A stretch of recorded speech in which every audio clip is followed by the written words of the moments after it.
αυτούς που είναι από την Αλμοπία, αλλά κυρίως αυτούς που έχουν έρθει από όλα τα μέρη της χώρας για να στηρίξουν αυτή την προσπάθεια.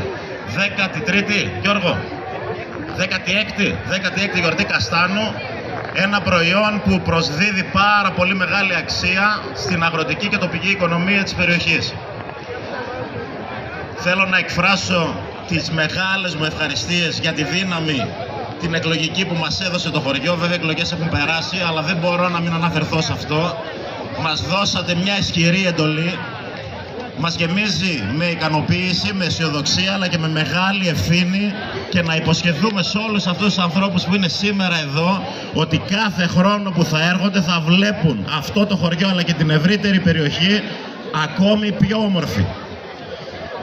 Τελευταίο, γιατί δεν θέλω να κουράζω, ιδιαίτερη μνήα θέλω να κάνω στους ανθρώπους που στηρίξαν αυτή την προσπάθεια, στο Σταύρο το Μίτσκα και την σύζυγο την Αγαθή την Κούμα, την καινούργια πρόεδρο του χωριού, και να της ευχηθούμε έτσι καλή σταδιοδρομία στην πορεία αυτή.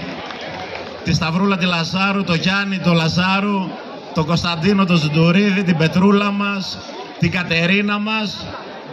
Στον Ραβούση ένα μεγάλο χειροκρότημα για τον Ραβούση, λοιπόν, τον Χρήστο το Μήνου.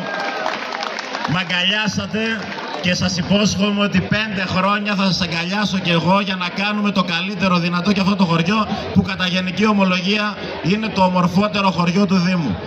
Τελευταία, γιατί η προσπάθεια αυτή έχει ανθρώπους από πίσω για να στεφθεί με επιτυχία. Εδώ η ορχήστρα μας, μπράβο παιδιά, τους διοργανωτές, μα πάνω απ' όλα ένα χειροκρότημα στους εθελοντές που δίνουν την ψυχή τους για αυτό το πράγμα. Σας ευχαριστούμε που είστε όλους εδώ και του χρόνου με υγεία. Να είστε καλά.